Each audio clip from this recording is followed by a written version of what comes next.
Veronica, I know you personally. I'm going to call you Ronnie because that's what I've called you forever. So, Ronnie, I'm going to say that a chocolate binge can be incredibly therapeutic. The challenge is the statement all the time. If you're going to chocolate binges all the time, we're going to have some definite health issues. If that's all you're doing. Right, absolutely. There might not be anything wrong with binge eating a bunch of chocolate or eating all of the Ben and Jerry's or things like that. There might not be anything wrong with that. Maxing out the credit cards. Oh, please, let's not do that. Screaming at our kids. Right. Yeah, see, if I talk about chocolate, Mason's like, yeah, Sarah can handle that. When I talk about maxing out the credit cards, Mason's heart drops out of his soul. Well, and of course, we have coping mechanisms that we all use that are, they fall in a spectrum of healthy to unhealthy, right? For some people, if you're diabetic, binging on all the chocolate is going to have huge negative consequences for you. If you're poor, maxing out the credit cards is going to have huge and long-lasting complications for you.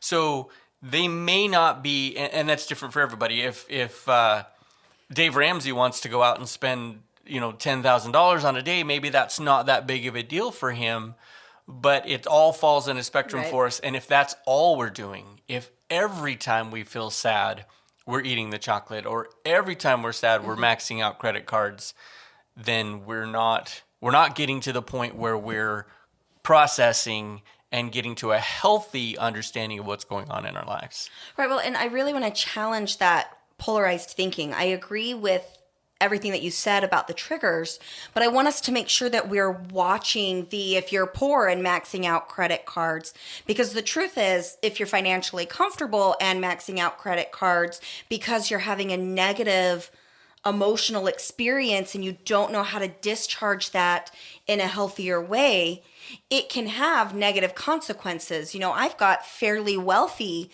clients. I've got impoverished clients. Sure. I've got those who, in the middle ground, like all over the place. It's not so much about your socioeconomic status.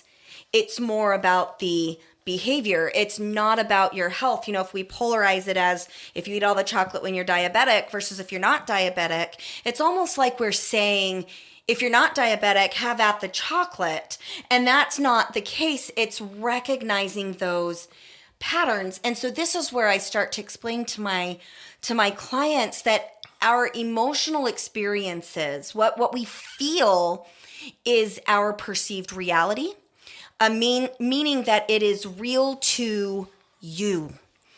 And what we want to do is take that information and utilize it as information.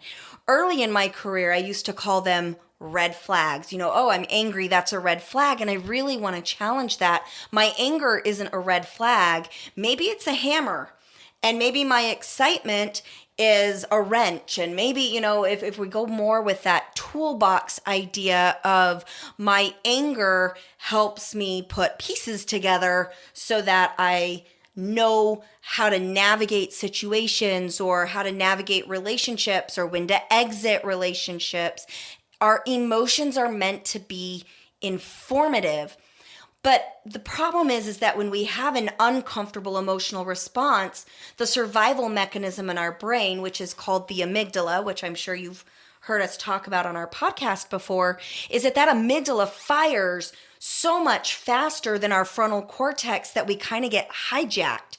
And then we're responding to these uncomfortable or intense emotional states from a place of survival rather than our rational, logical thinking brain. And I like to compare that phenomenon to a dimmer switch in the sense of the more intense survival response we're getting from the amygdala, the less our frontal cortex is engaged because it kind of shuts it off. Yeah. And so what happens is when I'm working with clients, again, they're like, okay, Sarah, this is phenomenal information, but how do I get from point A, feeling these really uncomfortable emotions, to point B, getting back in my rational, logical thinking space? And I'm going to say it takes practice.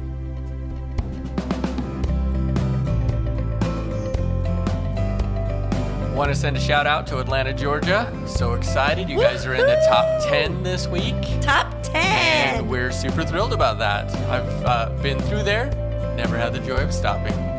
Really? Yeah.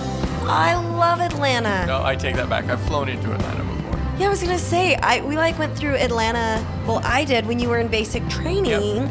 Yep. Atlanta Flew is into and out of Atlanta. yes. then. Atlanta was my first experience where things grow from the ground up and the sky down.